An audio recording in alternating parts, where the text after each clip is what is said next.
నీలాంటి దద్దమ్మలతో పోటీ పడ్డానికి నాకు టైం లేదు. వెళ్ళ. హలో, నా భర్త జోలికి గాని నా కుటుంబం జోలికి గాని వస్తే ఇంతకు ముందు చూడని లక్ష్మిని చూస్తావు. గుర్తుపెట్టుకో. పో ఇక్కడి నుంచి.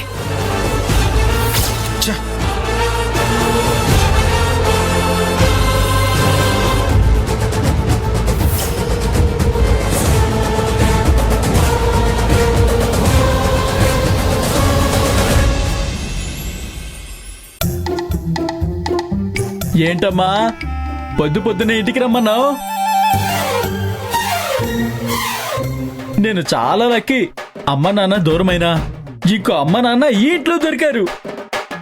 ఇంత అదృష్టం ఎవరికి దొరుకుతుంది చెప్పండి? అమ్మా, మా ఆవిడ నా కోసం దోశలు చేసింది. మీరు ఫోన్ చేయగానే అన్ని వదిలేసి వచ్చాను. మా ఆవిడ మాట కాదనే వచ్చాను. మీరు నాకు అతిథి మర్యాదలు అద్భుతంగానే చేస్తుంటారు. ఓహో, ఏదో స్పెషల్ గా ఉండినట్టున్నారమ్మా.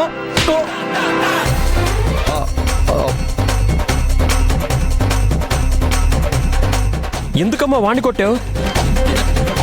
చెప్పమ్మా, నేనేం తప్పు చేశానని నా చెప్ప పగలగొట్టావు? చేసిందంతా చేసి ఇప్పుడొచ్చి నా ఎదురుగా నిలబడి ఏమి ఎరగనట్టు నేనేం చేశానమ్మా అని అడుగుతున్నావా?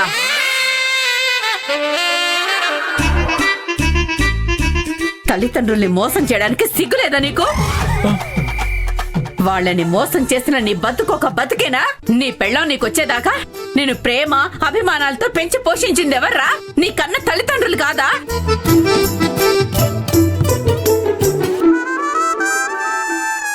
నిన్న మొన్న వచ్చిన అమ్మాయి గురించి కన్న వాళ్ళకి ద్రోహం చేసావు కదరా. వాళ్ళు బ్రతికుండగానే నరకం చూపిస్తున్నావు కదరా నిన్ను.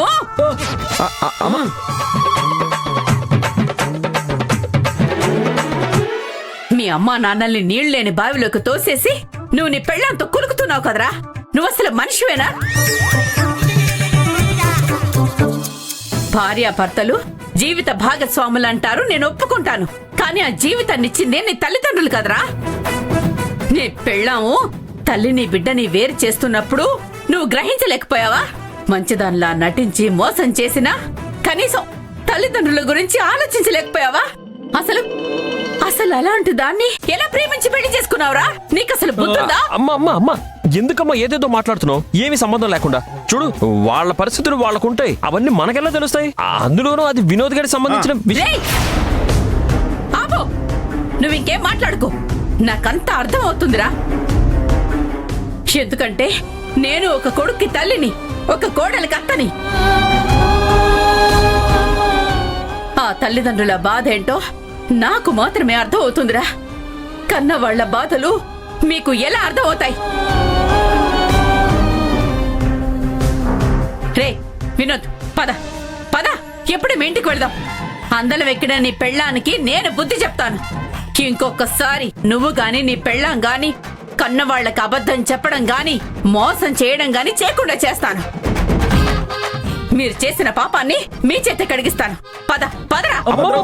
అమ్మా, ఎందుకమ్మా అనవసరంగా ఆవేశపడుతున్నావు? ఆవేశంలో ఏదేదో చేస్తున్నావు. చూడు, నిజం తెలుసుకోకుండా ఇలా మాట్లాడడం తప్పు. అందులోనూ పాపం ఏమీ తెలియని వాడిని ఎందుకు అంటున్నావు అమ్మా?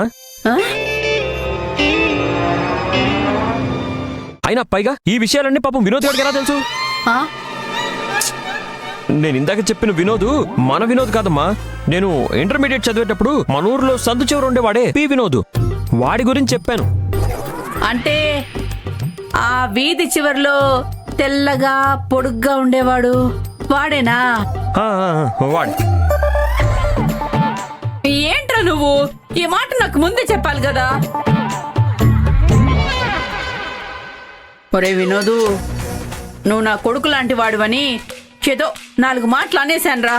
నువ్వు అవేం మనసులో పెట్టుకోవద్దు. ఏంటమ్మా, మీరన్నది 4 మాటలేనా?